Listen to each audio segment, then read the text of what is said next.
500년이라는 숫자 한번 생각해 보세요. 로마 제국이 무너지고 유럽이 중세 암흑기를 헤매던 바로 그 시간. 중국의 명나라가 흥했다가 쓰러지는 동안 한반도의 한 왕조는 단 한 번도 왕실의 혈통이 끊기지 않은 채 버텼습니다. 태종태세 문단세, 예성연중 인명선, 광인효 현숙경영, 정순헌철, 고순. 이 27글자 속에 519년의 인간 드라마가 압축되어 있습니다. 오늘 그 장엄한 역사를 단 10분에 꿰뚫어 보겠습니다. 1388년 고려 땅의 한 장수가 압록강 위화도에서 말머리를 돌렸습니다. 이름은 이성계. 명나라를 치러 가던 길을 돌이켜 수도 개경으로 향한 이 순간 고려 왕조 474년의 운명이 결정됐습니다. 이것이 바로 위화도 회군입니다. 그로부터 4년 뒤인 1392년 7월, 이성계는 고려의 마지막 왕 공양왕을 패하고 스스로 왕위에 올랐습니다. 나라 이름은 조선, 수도는 한양으로 정했습니다.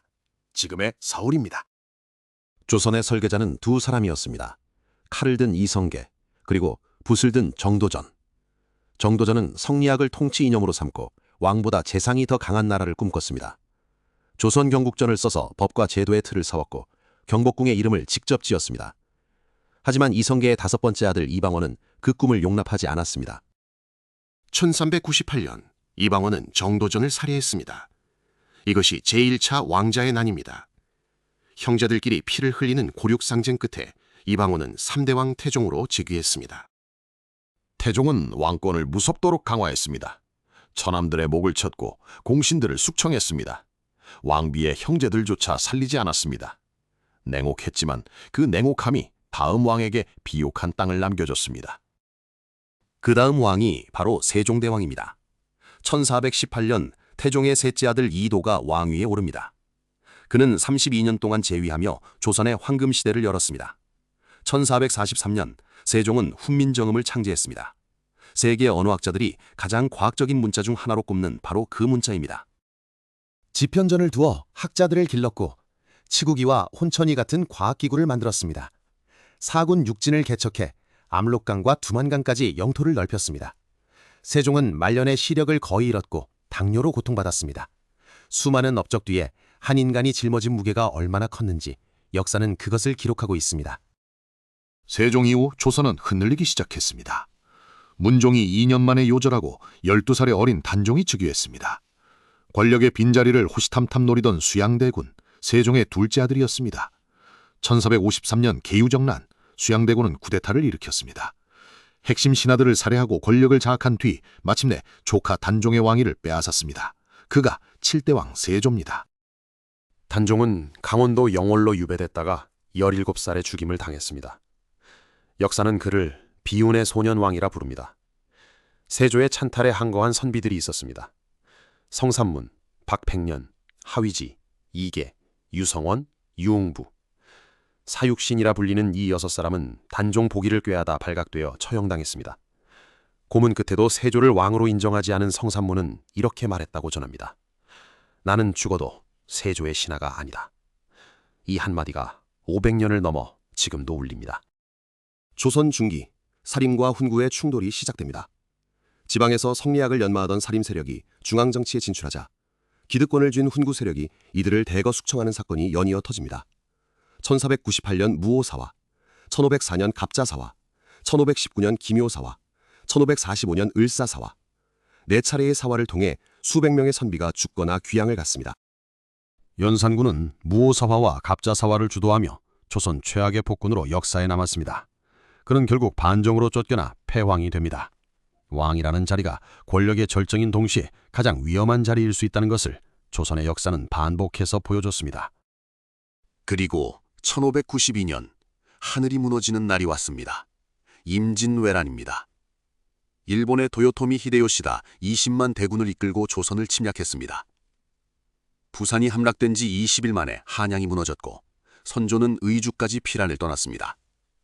백성들은 분노해 경복궁에 불을 질렀다는 기록이 있습니다. 왕이 자신들을 버리고 도망쳤기 때문이었습니다. 그러나 조선은 무너지지 않았습니다. 바다에서 이순신이 일어섰기 때문입니다. 이순신은 거북선을 앞세워 한산도 대첩, 명량해전 등에서 연전연승했습니다. 단 한 번의 해전도 패배하지 않았습니다. 육지에서는 곽재우, 고경명 같은 의병장들이 들불처럼 일어났습니다. 명나라 원군까지 가세해 7년간의 전쟁 끝에 일본군은 물러났습니다. 그러나 1598년 노량해전에서 이순신은 총탄에 쓰러졌습니다. 지금 싸움이 급하다, 내가 죽었다는 말을 하지 마라. 그의 마지막 말이었다고 전해집니다. 임진왜란의 창처가 채아물기도 전에 또 다른 재앙이 닥쳤습니다. 1627년 정묘호란, 1636년 병자호란. 청나라의 군대가 쳐들어왔고 인조는 남한산성으로 피신했습니다. 47일간의 포위 끝에 인조는 삼전도에서 청태종 앞에 무릎을 꿇었습니다. 이마를 땅에 3번 찍고 9번 절하는 삼배구고들에 이보다 더한 치욕이 있을 수 없었습니다. 소현세자와 복림대군, 왕의 두 아들이 청나라로 끌려갔습니다. 60만이 넘는 백성들도 포로로 잡혀갔습니다. 혼란의 시대를 지나 조선은 다시 한번 빛나는 시대를 맞이합니다. 18세기 영조와 정조의 시대입니다. 영조는 52년간 재위하며 조선 최장수 왕이 됩니다. 그는 붕당의 폐해를 없애기 위해 탕평책을 펼쳤습니다. 어느 파벌도 편들지 않겠다는 원칙이었습니다. 그러나 영조의 가장 큰 비극은 친아들의 죽음이었습니다. 1762년 영조는 세자 사도를 뒤주에 가둬 굶겨 죽였습니다. 왕과 세자 사이에 무슨 일이 있었는지 역사는 여전히 모든 것을 말해주지 않습니다. 그것이 오늘날에도 이 사건이 미스터리로 남아있는 이유입니다. 정조는 사도세자의 아들이자 조선 르네상스의 왕입니다. 그는 규장각을 만들어 인재를 키우고 화성을 축조해 새로운 정치의 거점을 꿈꿨습니다. 정약용 같은 실학자들이 그의 곁에서 조선의 미래를 설계했습니다. 정조는 아버지 사도세자를 그리워하며 수원 현룡원을 참배할 때마다 눈물을 흘렸다고 합니다. 하지만 정조는 1800년 49세의 나이에 갑자기 세상을 떠납니다. 그 죽음이 의문스럽다는 시각도 역사학계에 있습니다. 정조의 죽음 이후 조선은 급속히 기울어졌습니다. 어린 왕들이 즉위하고 외척 가문들이 권력을 독점하는 세도 정치의 수대가 열렸습니다. 안동 김씨, 풍양 조씨, 이들이 수십 년간 조선의 정치를 농단했습니다. 과거 시험도 돈으로 샀고 관직도 팔았습니다. 백성들은 삼정의 문란으로 신음했고 각지에서 밀란이 일어났습니다. 1811년 홍경래의 난, 1862년 임술 농민봉기, 조선은 안으로부터 무너지고 있었습니다. 1863년 12살의 고종이 즉위하면서 그의 아버지 흥선대원군이 권력을 잡습니다. 대원군은 쇄국 정책으로 서양 세력을 막고 세도 가문을 타파하려 했습니다. 하지만 세계사의 흐름을 막을 수는 없었습니다. 1876년 강화도 조약, 조선은 일본에 의해 강제로 개항을 당합니다. 열강들이 조선을 두고 각축을 벌이는 동안 조선 내부에서는 개화파와 위정척사파가 충돌했습니다. 1884년 갑신정변, 개화파의 쿠데타는 사흘 만의 실패로 끝났습니다. 1894년 동학 농민운동이 일어났습니다. 탐관 오리의 수탈에 분노한 농민들이 전국적으로 봉기했습니다. 전봉준이 이끈 이 혁명은 반봉건, 반외세의 기치를 내걸었습니다. 하지만 조선 정부가 청나라 군대를 불러들이면서 결국 일본도 군대를 파견했고 청일전쟁이 일어났습니다.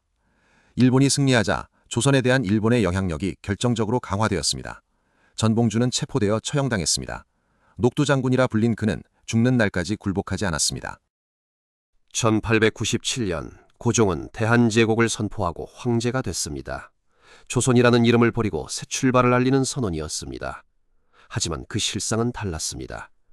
1905년 을사늑약, 일본은 대한제국의 외교권을 빼앗았습니다.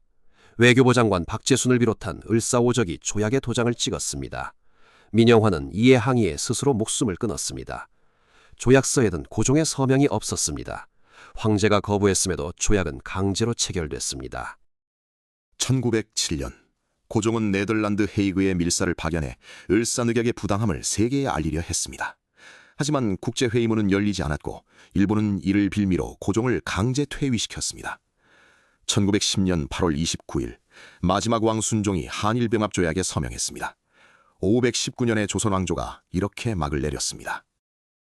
1392년에서 1910년까지 태조 이성계의 야망으로 시작해 순종의 굴욕으로 끝난 519년.